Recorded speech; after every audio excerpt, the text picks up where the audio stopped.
समझाऊंगी इसके माध्यम से। शैक्षणिक प्रक्रियाएं क्या है, पहले हम समझेंगे कि अध्यापन कला क्या है। अध्यापन कला किसे कहते हैं, क्योंकि वो हमारे सामने आया है और उसको जब बिना समझे हम अच्छे से कर नहीं सकते हैं।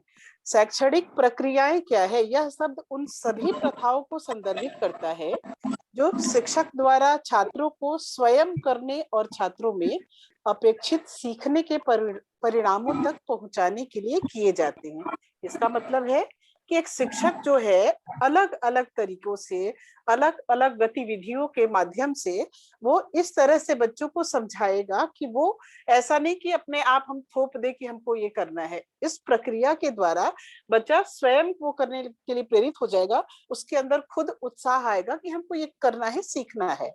और इसको अलग शब्दों में कहें तो शिक्षण कार्य की प्रक्रिया का विधिवत अध्ययन शिक्षा शास्त्र या शिक्षण शास्त्र पेडागोजी कहलाता है। इससे अध्यापन की शैली या नीतियों का अध्ययन किया जाता है। शिक्षक अध्यापन कार्य करता है तो वह इस बात का ध्यान रखता है कि अधिगम करता, जो हमारा सीखने वाला है, इस बात का ध्यान रखता है कि वो अधिगम करता, जो हमारा सीखने वाला बच्चा है, वो अधिक से अधिक हमारी बात को समझ ले, चाहे अलग अलग तरह की गतिविधियों के द्वारा। तो इसके माध्यम से जो शिक्षक है जानते हैं कि छात्र किस तरह से सीखते हैं। इस पेडागोजी के इस्तेमाल से, शैक्षणिक प्रक्रिया के माध्यम से जो शिक्षक होता है वो छात्र किस तरह से सीखते हैं, उनके पास विविध प्रकार की गतिविधियां होती हैं जिससे कक्षा के विभिन्न जरूरतों को पूरा करने के लिए एक साथ किया जाता है। अपने भाषा अध्यापक जो है तो वो बच्चों के चहुमुखी विकास के लिए कोई भी चैप्टर एक ले रहा है, कोई भी पाठ पढ़ा रहा है, वो तो सिर्फ उसको एक पाठ नहीं पढ़ाना है, उस पाठ से संबंधित चैप्टर तो समझाना है, वो समझ में आ जाएगा, लेकिन उस पाठ के अलावा भी उसको उसके जीवन को भी निखारना है, जो बच्चों के संस्कार में वो चीज आए। जैसे मैंने एक चैप्टर लिए, चैप्टर पे नहीं जा रही हूँ मैं, आपको भी समझाते अभी एक एक चल रहे हैं। आपसे लर्निंग आउटकम क्या है, अध्यापन के परिणाम क्या है, सीखने के प्रतिफल, जो भी आपने पढ़ाई की बच्चों के लिए है उससे आपने क्या सीखा, बच्चों ने क्या सीखा, मैंने जो पढ़ाया उससे बच्चों ने कुछ सीखा कि नहीं, या क्या वो सीखे, वो इसके माध्यम से इसके उससे बताएंगे वो। हाँ, पहला पॉइंट है जैसे आसपास होने वाली गतिविधियों, घटनाओं, ये बच्चों के इससे हम रिलेट करेंगे। जैसे हम चैप्टर पढ़ाने जाते हैं, इससे एक चैप्टर में सोच रही इसे साथ में ले लूं क्योंकि उसको मेरे को लग रहा है समझाने के लिए बहुत टाइम नहीं रहेगा, तो रिलेट भी करते जा रही हूँ अपना चैप्टर। मेरा हाँ, चैप्टर है चलेगा। गुरु, है ना मैम, हाँ गुरु जी और चेला मेरा चैप्टर एक है। तो गुरु चेला जब चैप्टर पढ़ाऊंगी मैं, तो उससे मैं ये रिलेट करूंगी कि उनके आसपास में, इसमें क्या दिया है, आसपास होने वाली गतिविधियों, घटने वाली घटनाओं को लेकर प्रश्न करने, बच्चों से बातचीत करने या चर्चा करने, टिप्पणी मतलब तत्काल करने, राय देने के अवसर उपलब्ध हो। तो उस चैप्टर को पढ़ाने से पहले हम उसका वो नाम, पहले शीर्षक क्या है, गुरु और चेला, तो हम पहले गुरु के बारे में बच्चों को बताएंगे कि गुरु क्या होता है। बच्चों को पहले बताएंगे कि पहले तो हमारा गद्य है, आपका कविता है, तो गद्य और पद्य किसे कहते हैं, बच्चों से प्रश्न पूछते हैं तो बच्चे बताते हैं कि मैम कविता, फिफ्थ के बच्चे हैं तो यही बोलेंगे कि हाँ मैम कविता या काव्यांश जो है उसको हम गाते हैं, और ये गद्यांश जो है वो अनुच्छेद में लिखा होता है। उसके बाद हम आएंगे बच्चों को छोटे छोटे से प्रश्न के बाद हम अपने चैप्टर पे आते हैं, जो पहला पॉइंट कवर करेगा पहला जैसे फर्स्ट वाला कवर कर रहा है आपका कि अपने आसपास से जोड़ रहे हैं, तो उस बच्चों के आसपास उनके परिवार में ही और उनसे रिलेटेड सब है। तो गुरु जैसे है, गुरु के बारे में हम बताएंगे कि माता पिता हमारे प्रथम गुरु होते हैं। माता पिता, उसमें माता पिता में भी पहले मैं माँ को स्थान दूंगी क्योंकि माँ के बाद ही पिता का बोलूंगी। माँ का बहुत बड़ा त्याग होता है बच्चों के लिए, जो हमारे परिवार से हमको जोड़ने का काम कराता है। प्रथम गुरु हमारा कौन है, हमारे माता पिता हैं, जो हमको परिवार की पहचान कराते हैं, परिवार से जोड़ते हैं, पारिवारिक रिश्तों की पहचान कराते हैं। और समाज को समझाने के लिए और आत्मनिर्भर बनाने के लिए जो दूसरे गुरु होते हैं वो हम होते हैं शैक्षणिक गुरु, जो हम काम करते हैं बच्चों को ज्ञान के साथ साथ क्या करते हैं, उनको समाज में अपना स्थान बनाने के लिए और उनको अपने आत्मनिर्भर बनाने के लिए हम उनको पढ़ाते हैं, सिखाते हैं। और तीसरा मुख्य गुरु होता है जो हमारी आत्मा पर छाए अवगुण रूपी अंधकार को दूर करे, वो होता है हमारा सदगुरु। वो होते हैं हमारे जीवन में सदगुरु। गुरु का स्थान सर्वश्रेष्ठ है। जीवन रूपी समस्याओं से मुक्ति दिलाने, समाज कल्याण की भावना उत्पन्न करने का गुण, हमारे अंदर विकसित करने का गुण जो होता है, हमें आध्यात्मिक गुरु से ही प्राप्त होता है। आध्यात्मिक गुरु व्यक्ति सोच से उठा, व्यक्ति की सोच है वो उससे ऊपर उठाते हैं और राष्ट्रवाद से जोड़ने का काम करते हैं। ये हमारे आध्यात्मिक गुरु होते हैं। गुरु, अगर बच्चे होता है पूछ सकते हैं कि गुरु का मतलब क्या है, तो गुरु का मतलब होता है अंधकार, रूह का मतलब रूह, जो हमारे अंधकार रूपी, जो हमारे अज्ञान को दूर करते हैं, वो होते हैं हमारे गुरु। तो ये गुरु और चेला चैप्टर है, तो ये आपका ये हो गया। बहुत सारी चीजें, एक एक उदाहरण जो है इसमें बहुत सारी हम चीजें ले सकते हैं। इसमें आसपास की घटना बता रहा है, तो ये भी हो गया। अभी आपकी करंट जो घटनाएं चल रही है वो भी ले सकते हैं बच्चों को, क्यों हर चीज से बच्चों को अवगत कराना है। जैसे कोरोना वायरस भी हो गया, अभी चल रहा है, तो वो भी बच्चों को बता सकते हैं कि क्या क्या इसमें, क्यों हम क्या करना चाहिए, सामाजिक दूरी क्यों बताया जा रहा है। तो जैसे अभी देख रहे हैं कि पूरा देश ही नहीं, पूरा विश्व कोरोना रूपी महामारी से लड़ रहा है, तो ये करंट वाले में आज आसपास के भी ये भी आ जाएगा। और ये हो गया बातचीत या चर्चा करनी, टिप्पणी, और उसमें बच्चे अपना राय क्या दे रहे हैं, उनको क्या लग रहा है, उनकी राय भी सुनना बहुत जरूरी है। हमने बोल दिया और उसके बाद बच्चों को क्या सही लग रहा है, क्या अपनी राय देंगे, वो एक भाषा अध्यापक का काम है। कि भाषा अध्यापक की बहुत बड़ी जिम्मेदारी होती है कि पढ़ाई के साथ साथ बच्चों का चहुमुखी विकास करे। इसलिए ऐसा नहीं सिर्फ हम गए चैप्टर पढ़ा दिए। इसलिए मैं करती जाती हूँ क्लास में, तो एक बच्चों का एक नियम था कि जैसे प्रेयर में बच्चे थॉट सुनाए, तो उस थॉट जरूर एक बार जाके मैं क्लास में पूछती हूँ कि हाँ आप लोग ने थॉट से क्या सुना, समझे। तो बच्चों का क्या हो जाता, लगता था कि मैडम पूछेंगी जरूर। तो ये सब चीज हम लोगों का ही काम है। तो विशेष बाकी आप लोग करते हैं तो बहुत अच्छी बात है, लेकिन ये करना चाहिए, हम करते हैं। और इसके माध्यम से तो और भी बहुत चीजें हम दे सकते हैं। सेकंड है पुस्तकालय कक्षा में अलग अलग तरह की कहानियां, कविताएं अथवा बाल साहित्य स्तर के अनुसार, बच्चे जब 4th के हैं, 5 के हैं, 1st के हैं, ये पुस्तकालय जो है, कक्षा में पुस्तकालय है, कक्षा में अलग अलग तरह की कहानियां हैं, कहानियां, कविताएं अथवा बाल साहित्य में पंचतंत्र की कहानी है, हितोपदेश है, अमर कथाएं हैं, अकबर बीरबल के किस्से हैं, और भगवान राम की कहानी भी बचपन की राम कथा में है।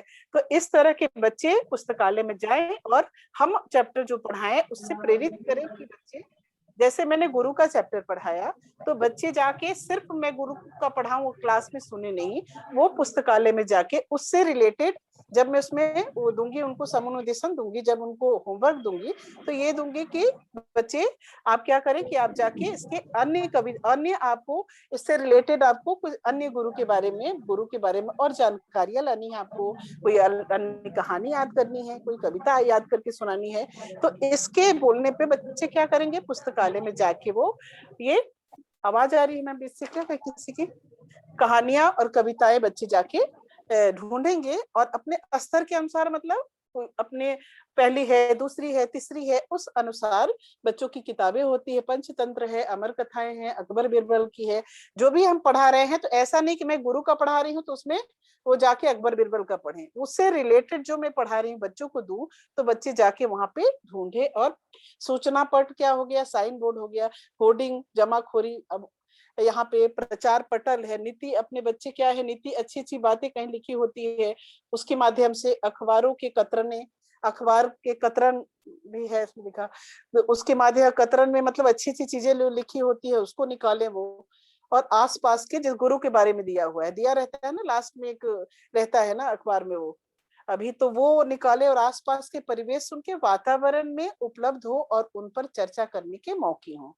ये क्या होगा, उनके चहुमुखी विकास के लिए है। बच्चा इसके लिए क्या करेगा, चारों तरफ ढूंढेगा, उसके लिए पेपर में ढूंढेगा, ऐसा नहीं सिर्फ मैडम ने बताया उसके अलावा हमको कुछ करना ही नहीं है, पुस्तकालय में ढूंढेगा। तो ये इससे उसका क्या होगा, चहुमुखी विकास होगा इस बच्चे का। तो थर्ड वाला है एक दूसरे के, थर्ड है एक दूसरे की लिखी हुई रचनाओं को सुनने, पढ़ने और उस पर अपनी राय देने, उसमें अपनी बात को जोड़ने, बढ़ाने और अलग अलग ढंग से लिखने के अवसर हों।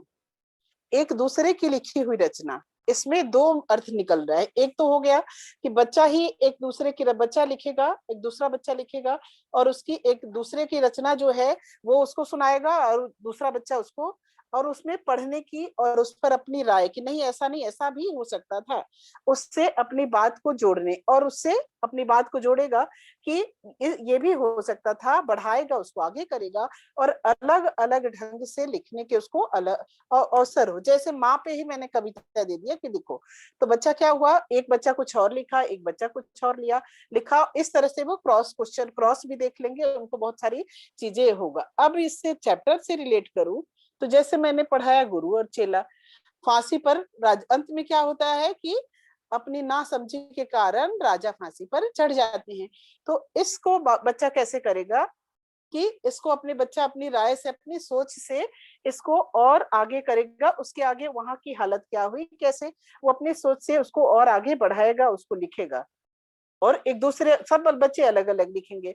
और एक और मैं इसमें ले रही हूँ अर्थ कि दो, जैसे मैंने कोई चैप्टर पढ़ाया तो उससे क्या करूंगी कि तुलसीदास के एक दोहे बता दूंगी या तुलसीदास के बारे में मैं बताऊंगी कि चल तुलसीदास ने हनुमान चालीसा की रचना की, रामचरितमानस की रचयिता तुलसीदास हैं, इनके द्वारा लिखित रामायण तुलसी रामायण के नाम से जानी जाती है। इस तरह की बातें बता के एक तुलसी का मैंने दोहा बता दिया, सूर समर करनी करही कहीं न जाना, वही आपू विद्यमान रन पाई रिपु कायर कथई प्रताप। अर्थात अच्छा व्यक्ति अपना कार्य करता है बिना किसी को दिखावा किए हुए, ठीक उस योद्धा की भांति जो युद्ध के मैदान में अपना पराक्रम दिखाता है, न कि अपने वीरता की स्वयं बखान करता फिरता है। और एक मैंने इससे दो चीज मेरे को अर्थ इसमें आ रहा है। एक दूसरा हो गया कि मैंने एक रहीम के दोहे बता दिए कि रहीमन निज मन की बिथा मन ही राखो बोए, सुनी हठी लई लोग सब बांटे न लए हैं कोई। तो हमें अपने मन के दुख को अपने ही मन में छुपा के रखना चाहिए। दूसरे को अगर हम अपनी दुख की बातें सुनाते हैं तो दूसरे क्या करेंगे, इठला, उस समय तो अच्छा अच्छा बोलते हैं, इठला भले इठला जाएंगे लेकिन मगर बांट कुछ कोई कम नहीं कर सकता और अच्छा नहीं होता वो, इसलिए अपनी बात को हम जितना हो दूसरे के सामने नहीं रखे। तो दो दोहा बच्चों को दे दिए। अब दोनों दोहों से आप लोगों ने क्या सीखा, पहले वाले में क्या सीखा, दूसरे वाले से क्या सीखा।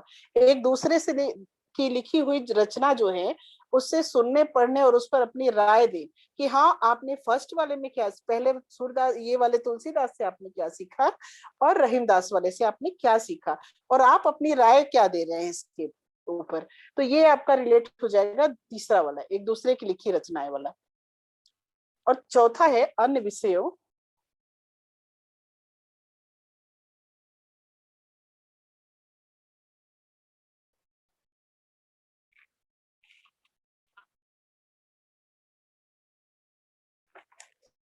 हाँ, पाठ्य पुस्तक और इससे इतर मतलब पाठ्य पुस्तक और उससे इतर मतलब दूसरा भिन्न सामग्री में आए प्राकृतिक, सामाजिक एवं अन्य संवेदनशील मुद्दों को समझने और उन पर चर्चा करने के अवसर उपलब्ध हो।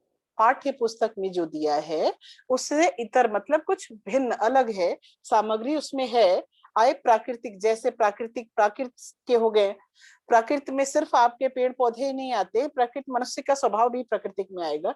तो इस चैप्टर से रिलेट करें तो पेड़ पौधों के बारे में तो बताना ही है बच्चों को कि पेड़ पौधे, पर्यावरण संबंधी जानकारी दे दिए, पर्यावरण के प्रति उनको सजग रहना चाहिए, ये सब हो गया प्राकृतिक में। और उसके बाद प्रकृति को यहाँ पे ये भी रिलेट कर सकते हैं कि अगर मैं अपने पाठ को इसमें क्या हो जाएगा कि हम इसमें ऐसा जोड़ सकते हैं कि प्रकृति मतलब इसमें स्वभाव उस व्यक्ति, जैसे राजा नासमझ है तो मनुष्य का स्वभाव कैसा होता है कि वो अगर ध्यान नहीं दे रहा है वो, तो यहाँ क्या कर रहे हैं वो राजा नासमझ है तो सब एक दूसरे पे ढोल रहे हैं कि मैं नहीं किया मैं नहीं किया, एक दूसरे पे डालने का काम करे गलती। तो ये मनुष्य का प्रकृति मतलब उनका स्वभाव पे भी ले सकते हैं, यहाँ पे रिलेट कर सकते हैं अपने चैप्टर से, गुरु और चेला वाले से।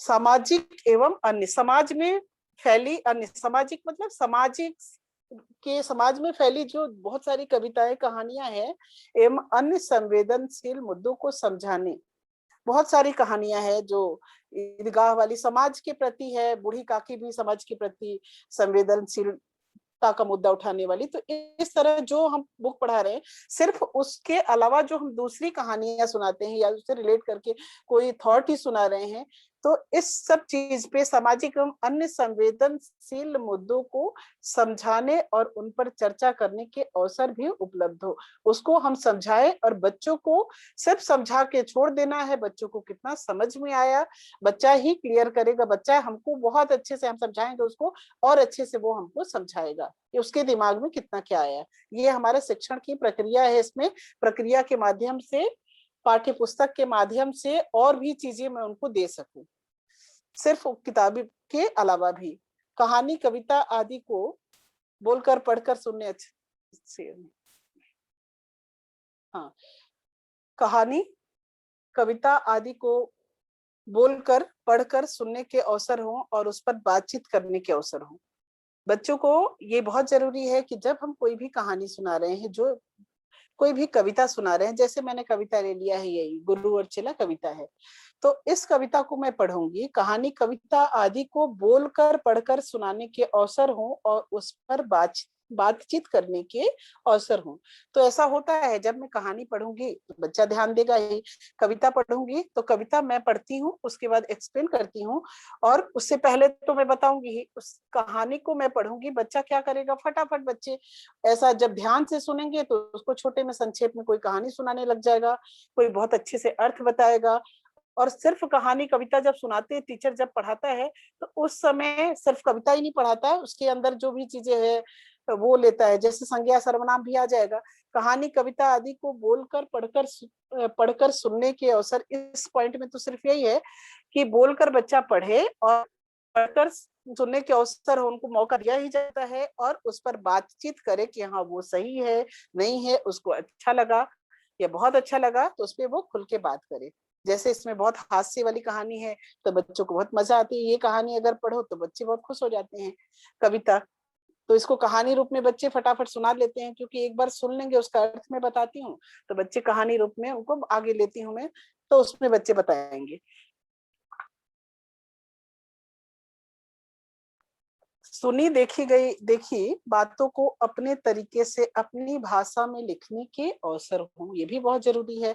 जब हम बच्चों को पढ़ा रहे हैं, तो सुनी देखी बातों को अपने तरीके से और अपनी भाषा में, ऐसा नहीं एग्जैक्ट जो हम किताबी उनको पढ़ा रहे हैं 3 पन्ने का 4 पन्ने का, जैसे मेरी कविता ये 6 पन्ने का है, तो कविता लिख के तो बच्चा बताएगा नहीं। इस क्या करेगा, उसका मैं बोलूंगी कि इस कविता का सार लिख के बताओ, तो पूरा सार लिखेंगे कि हाँ उसमें गुरु है चेला है दोनों जाते हैं और वहां उनको ग्वालिन मिलती है, ग्वालिन से पूछते हैं। इस तरह से वो सुनी देखी बातों को अपने तरीके से, यहाँ पे सिर्फ सुनी देखी नहीं, सुनी हुई देखी हुई बातों को यहाँ पे वो कविता वाला मैं रिलेट कर रही हूँ, लेकिन कुछ अन्य भी वो कुछ सुने हैं यहाँ पे, कुछ अन्य वो सुन के आए हैं जो गुरु के बारे में, या कुछ वो देख के आए हैं जो आश्रम गए या कुछ भी कहीं देखे हैं, उन बातों को अपने तरीके से और अपनी भाषा में लिखने के उनको अवसर दिया जाए कि वो लिखना चाहते हैं कि मैं अपने हिसाब से लिखना चाहता हूँ, तो वो अपनी बात को अपने शब्दों में, अपनी भाषा क्या है बच्चों का, सरल से सरल शब्दों का प्रयोग करके वो समझाएंगे। तो उनको पूरी पूरी छूट होनी चाहिए, पूरी प्रोत्साहन मिलनी चाहिए कि हाँ जो आप बोलना चाह रहे हो आप बोलो, यही समय है। बच्चों को अगर दबा दिया जाता है तो बच्चा फिर बोल नहीं पाता है। तो जो भी बच्चा सुना देखा उससे रिलेट कर रहा है चैप्टर से, अगर मैं समझा रही हूँ तो उनकी बात को हमको ध्यान से सुनना चाहिए। इस चैप्टर से रिलेट करूं मैं अगर, तो सुनी देखी में नहीं आ रहा है, लेकिन ऐसा है कि सुनना तो आ रहा है ना, बच्चा जब मैं पढ़ाऊंगी तो सुनेगा ही अपने तरीके से। जब मैं उसको पढ़ा रही हूँ कविता को, तो बच्चा उसको कहानी रूप में अपनी तरीके से अपनी सरल भाषा में बच्चों के सामने आके प्रस्तुत करता है। वो आ गया इसमें, वो पॉइंट इसमें आ जाएगा। इसके बाद है आपका,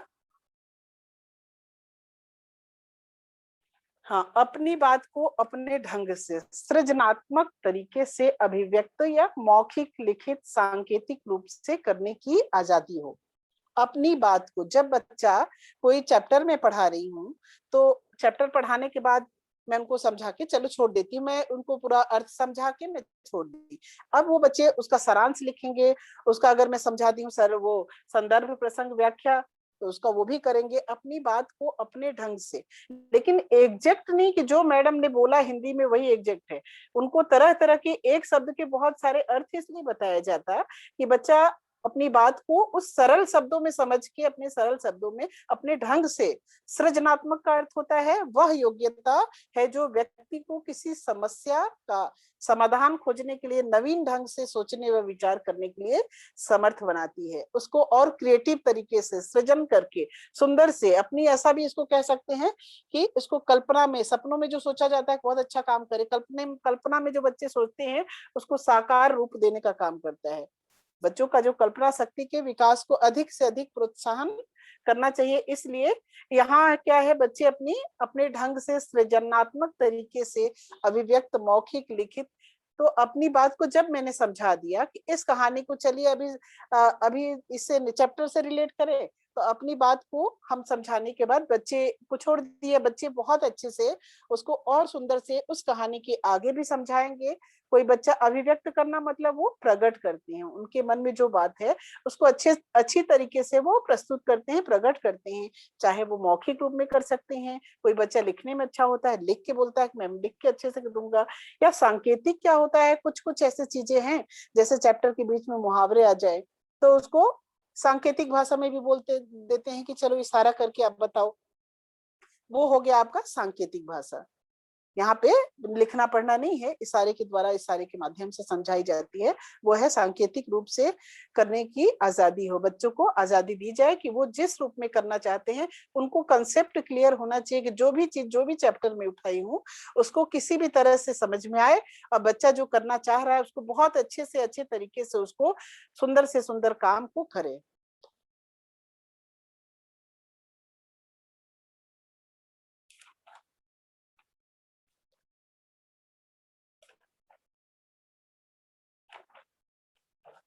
समूह में कार्य करने की और एक दूसरे के कार्यों पर चर्चा करने, राय लेने देने, प्रश्न करने की स्वतंत्रता हो।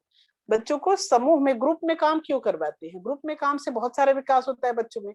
समूह में कार्य करते हैं बच्चे तो आपस में, जैसे 3 समूह बना दिए, 3 समूह बना के हम बच्चों को ग्रुप, जैसे गेम ही खिलवा रही मैं, गेम क्लास में गेम बच्चों को खेलने के लिए, चलिए ठीक है आपको चैप्टर समझ में आ गया ना, बच्चों को बोर हो जाते हैं वही वही समझाओ, तो इसको चलो गेम में 3 टीम डिवाइड कर दिए, 3 टीम टीम हम बांट दिए, 3 समूह में उन बच्चों को ABC 3 समूह में बांट के समूह में कार्य करने, और उनको छोड़ दिए कि आप इस चैप्टर को बहुत अच्छे, उसमें से तरह तरह से हम क्वेश्चन निकालेंगे कि बच्चे, कुछ बच्चों से क्वेश्चन करेंगे, एक बार पहली बार जैसे लेंगे तो कुछ क्वेश्चन कर लिए, कुछ इस तरह से कि बच्चे का फिर बच्चे बताए भी।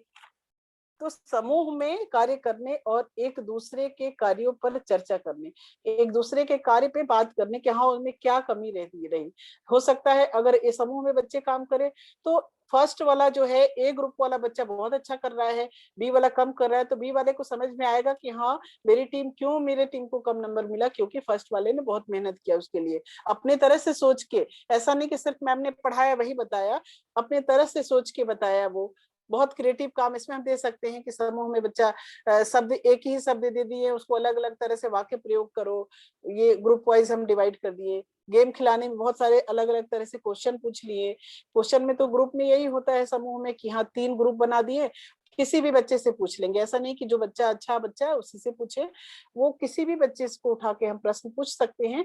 और लास्ट में एक ऐसा रखें जो 5 प्रश्न का, जो कमजोर बच्चे हैं उनको भी हम उसमें ले सके, कमजोर बच्चों को, हर ग्रुप के कमजोर बच्चों से मैं प्रश्न करूं, तो वो हो जाएगा ये शिक्षण विधि। इस तरह से बहुत सारी शिक्षण विधि है जिसके माध्यम से हम अपने शिक्षा को और शिक्षण प्रक्रिया को अच्छा कर सकते हैं, बहुत अच्छे से पढ़ा सकते हैं, जिससे कमजोर से कमजोर बच्चा भी हमारी चीज को पकड़ पाए, हमारी चीज को ग्रहण कर पाए।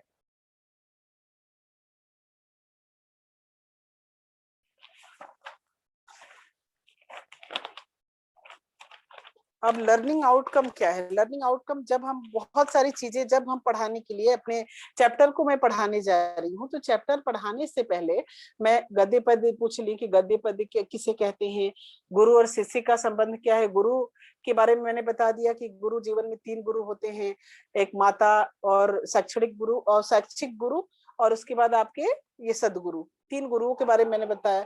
और उसके बाद भी आपको और भी एकलव्य की कहानी सुना दी। तो इस तरह से जब मैं अपना चैप्टर लूंगी तो उससे पहले मैं बहुत कहानी भी सुनाऊंगी, 2-3 कहानियां गुरु के ऊपर है जो मैं सुना दूंगी। जैसे मैं उधर बोलना वो हो गई, महाभारत का एक कहानी मैं ले लूं, शुरू में ही चैप्टर स्टार्ट करने से पहले ही लेते हैं वो। महाभारत में वर्णित कथा के अनुसार एकलव्य धनुर्विद्या सीखने के उद्देश्य से द्रोणाचार्य के आश्रम में गए, किंतु निषाद पुत्र होने के कारण द्रोणाचार्य ने उन्हें अपना शिष्य बनाना स्वीकार नहीं किया। निराश होकर एकलव्य वन में चले गए और उन्होंने द्रोणाचार्य की एक मूर्ति बनाई और उस मूर्ति को गुरु मानकर धनुर्विद्या का अभ्यास करने लगे। एकाग्रचित से साधना करते हुए अल्प काल में, मतलब बहुत कम समय में ही वह धनुर्विद्या में अत्यंत निपुण हो गए। एक दिन पांडव तथा कौरव गुरु द्रोण के साथ आखेट के लिए उसी वन में गए जहां पर एकलव्य आश्रम बनाकर धनुर्विद्या का अभ्यास कर रहे थे। राजकुमारों का कुत्ता भटक कर आश्रम में जा पहुंचा। एकलव्य को देखकर वह भौंकने लगा। कुत्ते के भौंकने पर एकलव्य की साधना में बाधा पड़ गई थी, अतः उसने अपने बाणों से कुत्ते का जो है ना एक ही था, मुंह बंद कर दिया। एकलव्य ने इस कौशल से बाण चलाए थे कि कुत्ते को किसी प्रकार की चोट नहीं लगी। कुत्ते के लौटने पर कौरव पांडव तथा स्वयं द्रोणाचार्य यह धनुर कौशल देखकर दंग रह गए और बाण चलाने वाले की खोज करते हुए एकलव्य के पास पहुंच गए। यह जानकर और भी आश्चर्य हुआ कि द्रोणाचार्य को मानस गुरु मतलब मन से गुरु जो प्रतिमा बनाए थे, एकलव्य ने स्वयं ही अभ्यास से यह विद्या प्राप्त की है। इसमें गुरु के वचन का इसमें क्या हुआ था, अंत में फिर गुरु के वचन का मान रखने के लिए एकलव्य ने सहर्ष मतलब खुशी खुशी से अपने दाहिने हाथ का अंगूठा काटकर दक्षिणा के रूप में भेंट कर दिया। तो ये चैप्टर पढ़ाने से पहले ही बहुत सारी कहानियां रिलेट करके उससे चैप्टर से जो भी है जो चैप्टर से संबंधित है वो हम सुनाएंगे। तो बच्चों के क्या होगा कि भारतीय संस्कृति से भी बच्चे जुड़ेंगे, हमारे आध्यात्म का भी ज्ञान होगा बच्चों का, और अपने चैप्टर का तो अंदर से चैप्टर जब पढ़ाएंगे तो ऐसे पढ़ाते हैं कि उसमें बच्चे क्लियर ही हो जाता है बच्चों को अर्थ के साथ। एक बार बच्चे सुन लेते हैं तो बहुत ध्यान से बच्चे हमारे खुद ही पढ़ लेते हैं। और भी बहुत सारे अपने भारतीय संस्कृति ऐसा कहे गुरु और शिष्य परंपरा में तो भारतीय संस्कृति टिकी हुई है इसी संस्कारों के कारण। महाभारत का भी एक ले सकते हैं अपन। युधिष्ठिर ने पूछा था, पितामह धर्म का रास्ता बहुत बड़ा है और अनेकों शाखाएं हैं, इनमें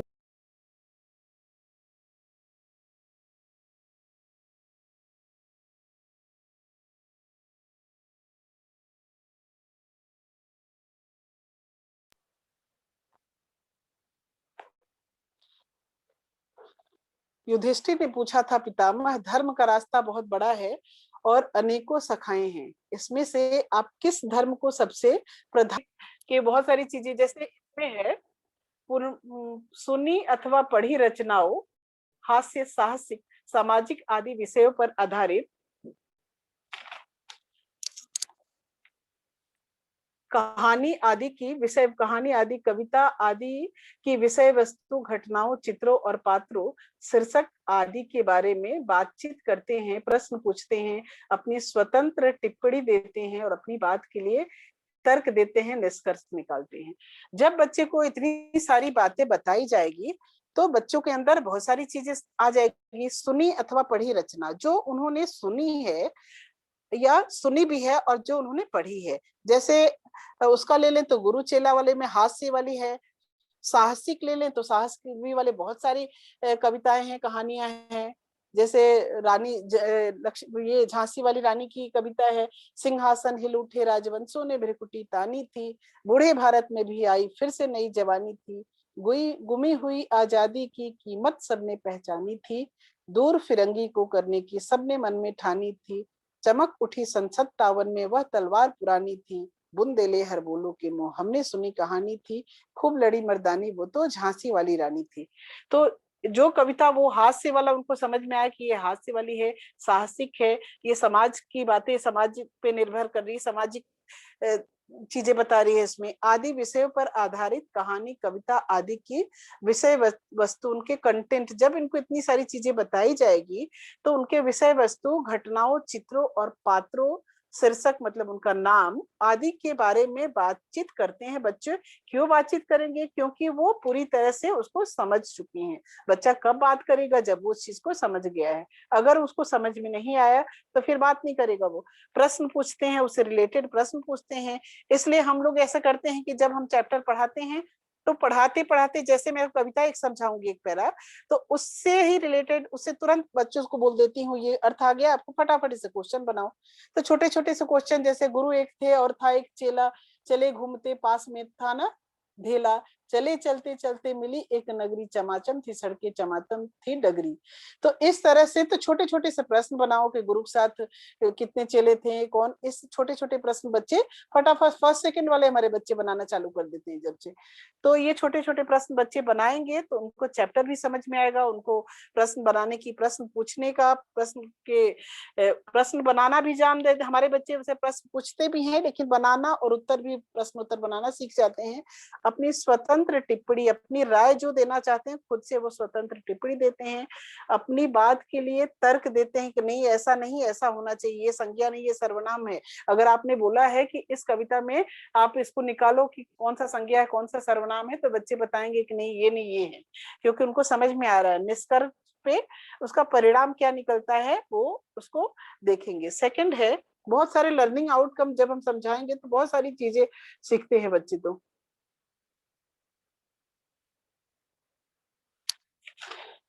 विविध प्रकार की सामग्री अखबार, बाल साहित्य आदि में आए संवेदनशील बिंदुओं पर मौखिक लिखित अभिव्यक्ति करते हैं। विविध प्रकार की सामग्री अखबार में, बाल साहित्य में आदि में आए संवेदनशील बिंदुओं पर मौखिक लिखित अभिव्यक्ति करते हैं, मौखिक रूप से या लिखित रूप से। जैसे फिफ्थ में भी दिया है, ईदगाह वाला भी चैप्टर है। तो ईदगाह वाले बच्चों को जब पढ़ाएंगे तो बच्चे ईदगाह कहानी पढ़ने के बाद बच्चा क्या बोलेगा कि बच्चे ने क्या सीखा। ईदगाह वाली कहानी पढ़ने के बाद बच्चा कहता है कि मैं भी अपनी दादी का खाना बनाने में मदद करता हूँ। जैसे बूढ़ी काकी अगर कहानी, मैं अगर ईदगाह सुनाने जा रही हूँ तो बूढ़ी काकी को भी संक्षेप में सुना दूंगी। तो बूढ़ी काकी अगर कहानी सुन रहा है तो बूढ़े व्यक्ति हैं उनके प्रति छोटे छोटे उनकी मनोभाव को बच्चा समझने लगता है कि वो बूढ़े लोगों को क्या चाहिए। छोटे छोटी से उनकी मनोभाव होती है कि उनको प्रेम से बात करे। और उसके बाद इसमें बूढ़ी काकी में तो खाने का भी दिया है कि हाँ बूढ़े लोग बच्चों को जैसे उनकी हो जाती है, बच्चा और बूढ़ा समान होता है इसलिए बोला जाता है। तो इस तरह की बातें जब बच्चे सुनेंगे, हमारे बच्चे वैसे अपने बच्चे हैं, बड़ों को आदर देते हैं, लेकिन समाज में बहुत सारी ऐसी है आज की हालत की बड़ों लोगों का नहीं, तो इसलिए हमको रिलेट करके पढ़ाना है कि जिससे समाज में हमारे बच्चे जाए और समाज में एक अलग स्थान बनाए और सबके लिए एक ये सीख का काम करे। तो विविध प्रकार की सामग्री ये करते ही है। लर्निंग आउटकम में यही होता है, जब हम पढ़ाते हैं चैप्टर, कोई भी चैप्टर से रिलेट करके हम कुछ और बात बताते हैं तो विविध प्रकार की सामग्री अखबार, बाल साहित्य आदि में आए संवेदनशील बिंदुओं पर मौखिक लिखित अपने मौखिक रूप से बोलकर और लिख के अभिव्यक्त करते हैं, प्रकट करते हैं।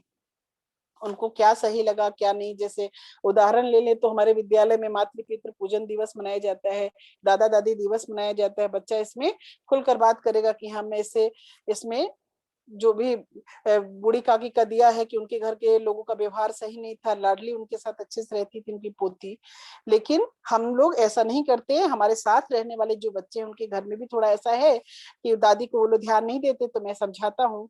तो इस तरह से हमारे जो बच्चे हैं, हम इस शिक्षण प्रक्रिया से पढ़ाएंगे तो बच्चों के अंदर बहुत सारी चीजें सीखने को मिलती है।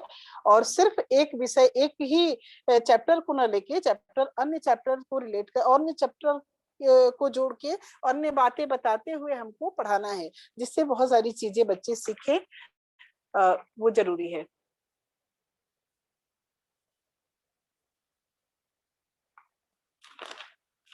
भाषा की बारीकियों पर हाँ, भाषा की बारीकियों पर ध्यान देते हुए अपनी मौखिक भाषा गढ़ते हैं।